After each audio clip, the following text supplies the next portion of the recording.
What happens when you stop taking Mounjaro and you stop taking Zepbound? What happens? And so I'm Elizabeth, this is my co-host, Mr. Freddie. There is a huge Barkbox sale going on right now. I'll link down in the description, link below. Let's go ahead and dive in. It's one of his favorites, of a big mistake that I'm seeing. And I would not be a good friend. This is simply my own experience, strength, and hope, having lost 80 pounds, with more than 80 pounds, with Mounjaro weight loss and Zepbound weight loss. And I am not a healthcare provider. I will always punch you back over to your healthcare provider. So this is hopefully a conversation that will start the dialogue between you and your healthcare provider of knowing some of these scientific facts. And when it is my opinion, I will make sure that I share that it is my opinion versus a scientific fact. Let's go ahead and dive in. So there was a recent study that was done. There was a Wall Street Journal article that was put out, because you guys know I'm a little nerdy, talking about what happens when you stop taking Mounjaro, Zepbound, and I am going to loop into that other GLP-1 medications, right? Because Wegovy and Ozempic are very similar. But what happens when you stop taking a GLP-1 medication? What they're finding is 2/3 of people gain weight back after stopping within a year, after stopping a GLP-1 medication. Now, the positive side of that is 1/3 of people don't gain weight back. And so I think that that's really an important piece to note, that there are definitely people who are thriving and doing amazing after stopping GLP-1 medication. But a majority of those are gaining the weight back once they stop. This is where the whole hot topic started. It was in my free Mounjaro weight loss group. Also, Zepbound folks are in there. Wegovy folks are in there. It's linked in the description, link below. It became a very heated conversation. And my group, by the way, is a private, safe space. Like, intentionally, I keep it very safe for people to talk about very personal things. And so it started to get spicy in there. And so I knew, if Mr. Freddie agreed, I knew if it was spicy in my free group, that people on YouTube here are going to want to know about it too. So what happens that with that study finding that 2/3 of people gain weight back once they stop taking Mounjaro, Zepbound, or I'm lumping in Wegovy, Ozempic, and GLP-1 medications, people are gaining it back. Where I want to encourage you is twofold. One is, before taking a GLP-1 medication, think this through. For me, my doctor posed to me that this is a lifelong medication before she ended up, my primary care doctor, before she prescribed to me Mounjaro. That, like, if someone had akin to having hypertension or high blood pressure, how they're usually on high blood pressure medication the rest of their life, pretty much that was how I was to look at taking Mounjaro. And my blood work has dramatically changed as a result of taking Mounjaro, with Mounjaro weight loss and Zepbound weight loss. And so with that, my viewpoint starting the medication was, it was a lifelong choice for me, that there had been so much struggle. In fact, it was the truth, literally torture as associated to my weight gain and health and all of that. Like, it was going to a really bad spot of where I'm on a trajectory to not be a mom or a wife because of the way my health was going, if you get my drift. And so reframing it that way for me, is this was kind of a life or death situation of, like, okay, of course I'm going to take this the rest of my life, of course. But with that, we've seen a lot has happened for me over the last 14 months of taking, now I'm on Mounjaro 15 milligrams, the highest dose is Mounjaro 15 milligrams. Having taken that, a lot has changed since then that I didn't anticipate when I started taking this medication, when I made that internal personal commitment of making it a lifelong drug. And I know so many of our viewers out there are like, Elizabeth, I have no intentions of making this a lifelong drug. And I also know, because I've had the conversation, the ethical conversation of, are there studies being done to stair-step people off of these medications? What resources? And I don't know. The question I keep getting is, I don't think there are studies being done. And ethically, prescribing these medications, but having a way for people to get off of them. But then there's like, this is where it ping pongs back and forth. You can say that, but then you can also counter and say that we know that obesity is a disease, and obviously type 2 diabetes is a disease. And as we know more about obesity being a disease, and yes, it is a disease, some people choose not to believe that and still think of the framework that it's for people who are lazy. I assure you, I am not lazy at all. I assure you, I've run multiple multi-million-dollar companies. I'm a wife, I'm a mom, I'm anything but lazy. But the juggernaut of obesity is, we're finding out so much more about that, about the genetic component, the science component of this. And so when you are reframing it as, if you're taking Zepbound for weight loss or Mounjaro for weight loss, which 30% of people are prescribed for prescriptions off-label. By the way, a lot of people don't know that, but it was an NIH study done that not just Mounjaro, but in general, particularly with the shortages now. And I think that that's been one of the things of we couldn't anticipate these shortages. And by the way, I would not be a good friend if I didn't say these shortages are not caused by Hollywood people wanting to be thin. It's an excellent soundbite, and it really gets your gears grinding of changing to a villain, to somebody off of the actual shortages of that pharmaceutical companies are working 24/7 around the clock to keep up with the demand. This is unprecedented demand. It's not Hollywood people stealing from you your medication. So I want to encourage you, get out of that scarcity poverty mindset. Let's get into abundance based mindset and know that let's talk solutions instead of blaming, because that's not really the truth. The truth is that it's unprecedented amount of people having phenomenal results of where I could not lose weight and have lost 80 pounds and still losing. Like, it's amazing. It's nothing short to me of a miracle. But let's get back to the mistake of taking at hand that from my vision and my perspective to talk to your own healthcare provider about is a couple of things. One, reframing when taking it, knowing, like I know a lot of you didn't know these studies that 2/3 of people gain weight back after taking this drug. Okay, once you know that, of like there's a third of people who are successful of after a year, we don't know because we still don't know after that what happens 2 years, 3 years, etc. But with the skill set and framework that you've learned from that, 2/3 of people are not successful and gain back the weight. Would you then take Mounjaro, Wegovy, Zepbound, Ozempic, if you're taking compounds, semaglutide, or Tirzepatide?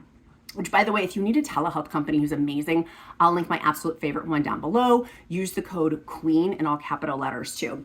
So with that, part of the things that we've talked about is unprecedented things that we didn't know when taking the medication. For me, it was the Mounjaro shortage of not being able to actually get my medication. And two is insurance. 60%, there was a study that was done, 60% approval for insurance companies a year ago. It was 60% for people to be approved to take Wegovy, Mounjaro, Zepbound, all of them. GLP-1 medications, I'm lumping them all together. It is now 25 to 30%. That means 30 to 35% of people have been dropped off of their insurance approval for these. So you started with insurance approval. And now 30 to 35%, that's a lot of people who have been dropped from their insurance company because insurance companies don't want to pay, because these cost approximately for Mounjaro, Zepbound, Wegovy around the $1,000, $1,200 per month mark.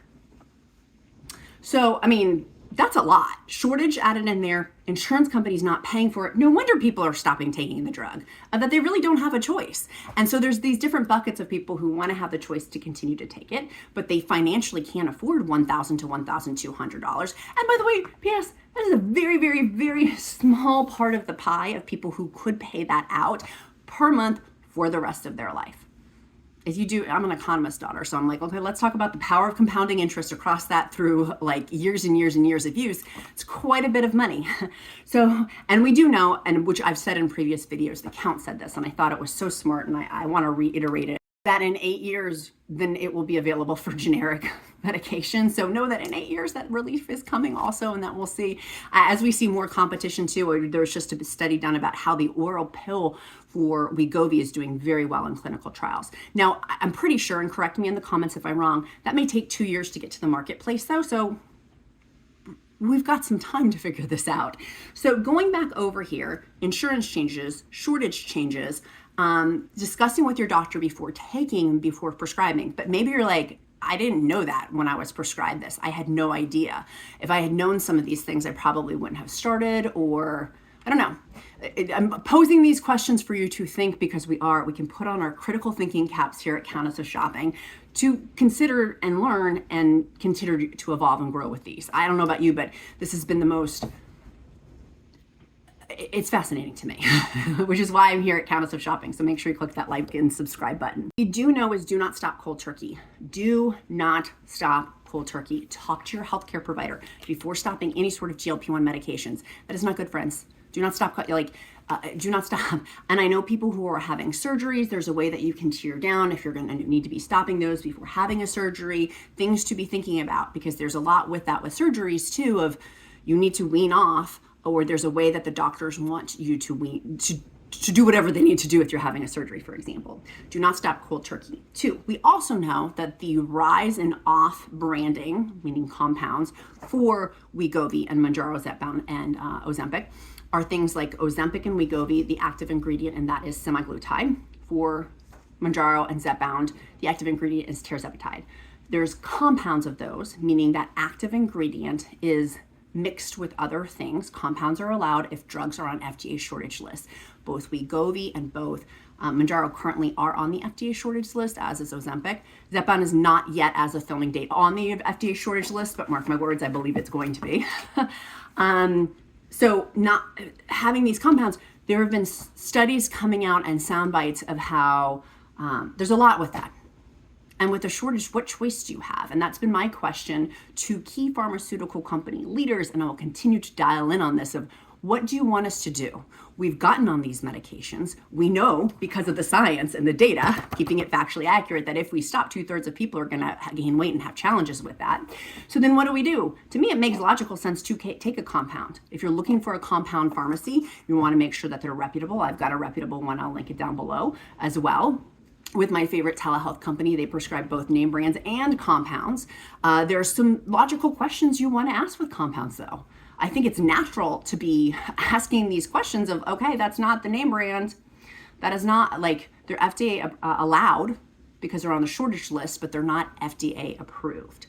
And so that's something where people are like, oh, there are. Okay, that's, from my understanding, they're not, because they're not the brand names, right? It's not like Eli Lilly, the manufacturer of Mounjaro and Zepbound, or Novo Nordisk, the manufacturer of Zepbound and Ozempic, they're suing people who are making some compound pharmacies. They're unreputable ones, which is why you need to make sure you have a reputable one. And we've had so many counts and countesses who've been super successful with compounds because they have no other choice, which makes logical sense to me. And if you saw my video a few back where I was bawling my eyes out talking about compounds, friends, I get it. Like, I get it. I get it. I get it. I get it.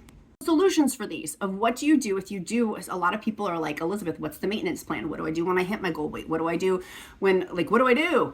And first and foremost, I always root myself here at Countess of Shopping of coming from a place of experience, strength, and hope. If I don't have experience, strength, or hope, I'm going to tell you that. And I'm going to tell you, I don't have experience, strength, and hope of being on the maintenance plan because I'm not there yet. I will be. I'm going to finish this race of getting to my goal destination, which is 100-pound weight loss, maybe 125-pound weight loss. I'm at over 80 pounds down. I got a ways to go. And right now my body is, it's not that the medication is not working, the Mounjaro 15 milligrams, is my body is railing against the weight that I've lost. It's fighting back on it. And so I'm having to up my game even more. And it's simply a matter of creating a new skill set with science. How exciting is that? What a great time to be alive. Woo! But doing that, I'm having to learn new things about protein and lifting weights and these permanent lifestyle changes, because that is what the makers, Novo Nordisk and Eli Lilly, tell us with our GLP-1 medications. We gotta make permanent lifestyle changes with food and the way that we move our body with physical activity. And so I'm still in that journey. So going back over to the maintenance one, I don't know yet. I'm bringing on, and I have asked key medical leaders to come on the show, and I'm waiting for them to respond so I can interview them to give you proper scientific data, because I do want to wrap myself in being factually accurate and in science. Y'all know I love Jesus, but I want to be factually accurate here as well with the science component, the data that we have, and the data in which I'm sharing that with y'all. You could, and people have said, well, why not stretch the medication instead of taking it once a week? Taking it every 7 days, the pens last every 7 days. Why not take those every 10 days? Or why not stretch it that way? That is one solution, potentially, so you're not getting off the medication, you're taking it stretching out that time in which you're giving the doses. Or 2, taking compounds. And with the compounds, there are some counts and countesses who have shared with me that they take their compound injection every 4 or 5 days. Now, I've asked a healthcare provider, if there was a way to take, for example, like 7 point, because you guys have also asked me this too. So therefore I was like, that's actually a really good question. So if this was you who asked me this question, it was a great question. Ask the healthcare provider, I'm on Mounjaro 15 milligrams. Could I take Mounjaro 7.5 milligrams one day, and then 3 or 4 days later, take another 7.5? So I'm taking it every 3 to 4 days at the half dose, like 7.5 plus 7.5 is 15, right? So I'm on Mounjaro 15 milligrams. Could I do that? And the answer was no, because, and the reason that I was given was because It wasn't set up that way. It didn't have the data and the science in which the clinical trials were for the once a week pen with it. The biggest takeaways with these are, if you're thinking about starting Mounjaro, Wegovy, Ozempic, Zepbound, knowing in advance that it's being posed as a lifelong medication. To my knowledge, there's not studies showing of what happens. What's the pathway once you get off? And that the pathway is that 2/3 of people are gaining weight after they get off. Only 1/3 of people are air quote successful because they're keeping the weight off after 1 year. My question is then, well, what happens on year 2 and 3 and things like that? That would be I'm curious. It's still all too new to know right now. And I've said since 14 months ago that I was happily being the guinea pig on this because it was such torture for me and such a struggle that I was willing to take the risk. And so this was part of the risk in which I took and acknowledged in taking the medication. That was the knowledge. I do want to make sure, for putting a pin real fast, someone had said in my previous video, I was talking about the family thyroid cancer with it, and I said it was very rare and it was genetic. And somebody said that it's not necessarily a family cancer. I have not factually checked that, but if I am wrong on that, I want to alert and that I'm going to be looking into that. That was my understanding, that the black box warning about thyroid cancer was because it was very rare and it was because it was genetic. Someone corrected me in the comments, which I appreciate, by the way. Thank you. You guys know I want to be scientifically accurate and correct because I'm not a healthcare provider. I'm always going to punch you back to your healthcare provider. But if that is the case, that I do need to correct that as well. And I'm looking in to see if that comment, from my research, I thought it was family and very rare for the thyroid cancer. Going back to the task at hand, so I think that it's important to have these conversations before taking the medication. If you're in on this medication, like if you're like me, even I'm like, I'm at the highest dose. Like there's kind of no turning back at this point. I could, and my healthcare provider and I talked about me stopping taking the medication for a couple of months while I've hit this barrier challenge, what to do next. We've talked about that, of maybe me pausing for a couple of months. I don't want to do that. I don't want to do that because I know for me, full force, the food chatter would come back. Full force, the appetite suppression, I would not. I've learned a lot, but I need the medication. I'm one of those people, and there's different variations of people too. As we know more about obesity as a disease, there's different variations of that, different genetic components to that, different environmental components to that. Like it's not one size fits all, so to speak, in terms of obesity, and particularly for my blood work. Like that, to me, my blood work has been exceptional, and I'm terrified that would go back to ranges that are very unhealthy for me and that scare me. So taking a right turn. So you guys know, I always want to arm you with solutions. We're solution-oriented people here. We're not problem-focused. We are solution-focused. What do you do with this information? You talk to your healthcare provider. You continue to have dialogue on those. You continue to learn, and make sure you click like and subscribe, because I certainly will tell you of the science behind all of these things. Now, a couple of things I like to talk about. One is Biocare. I am obsessed with their protein drinks. They're particularly made for, it's a dietary beverage, made for people on semaglutides, and I'm on a Tirzepatide, I'm on Mounjaro and Zepbound with that. It has on there, it's meant for people on GLP-1s because it helps with the tummy issues. They come in 2 different flavors. I'll link these down below, and I believe they gave me a discount code. I'm pretty sure. So I'll link those down below. There's chocolate and there's mixed fruit. I like both of them. Mixed fruit is my favorite, but I do drink both of them. It's 6 ounces. I chug it quickly. One of our viewers is like, I love to sip it.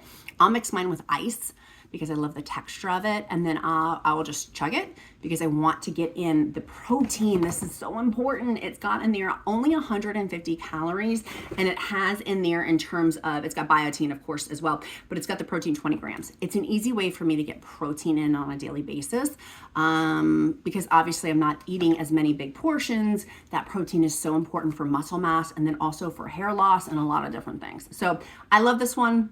I like that they're easy travel packets for me. I mix mine with ice. It doesn't say that in the directions, so that's what I do. And I like that it helps with side effects too, with tummy stuff. 2, many of you guys asked me about magnesium. I do have a special magnesium I take at nighttime to help me sleep, but also just in general to help aid with weight loss. I will link that down below. They've been very generous to give us a discount code. And then 3, I just bought this and I had to show you guys. It's a fondue maker. So we're going to be testing out fondue. I felt like It was a way to have fun with food because I can't have big portions as much, but I can. So I bought it with my own money. I wasn't gifted this. I'm very excited to try. I'll link it down below. They have a lot of products on sale this week over on Amazon. I'll link that down below for you too if you're like wanting some new fun food. And it's a way to get protein in. Y'all, I'm gonna be putting on my skewers my protein chicken and steak. You can do it vegetables too. Like, I'm very excited. We're gonna do it with bone broth, but you can do it with cheese or chocolate. But we're gonna be making ours with bone broth, and that will help me with my smaller portions too. And then number 4, you guys know, there's nothing that's gonna take loose skin away except for loose skin surgery, but gosh, this cream sure does help my confidence. Helped me last year survive in bathing suit season, shorts.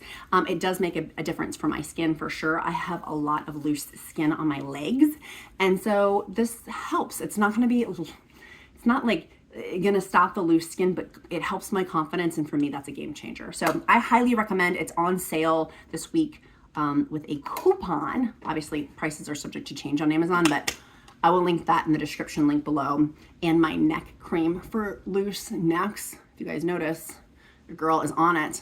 Obviously I had like a big gobble before, and so really working on my skin has very much changed as a result of weight loss. So make sure you give this video a like, a thumbs up, click subscribe, get my free Mounjaro weight loss success checklist, and join my free Mounjaro weight loss encouragement group. All are welcome at that table, but you do need to answer all the questions. If you have been in the queue for more than a couple of days, just email me because that probably means your account was flagged as spam. Be kind to yourself, be kind to others. I'm Countess of Shop, and count my blessings because life is delicious. We'll see you next time, friends. Bye, guys. I want to tell you there's a huge Barkbox sale going on. I'll link it down in the description link below for a limited time. It's one of his favorites. Make sure you check that out. Let's dive in.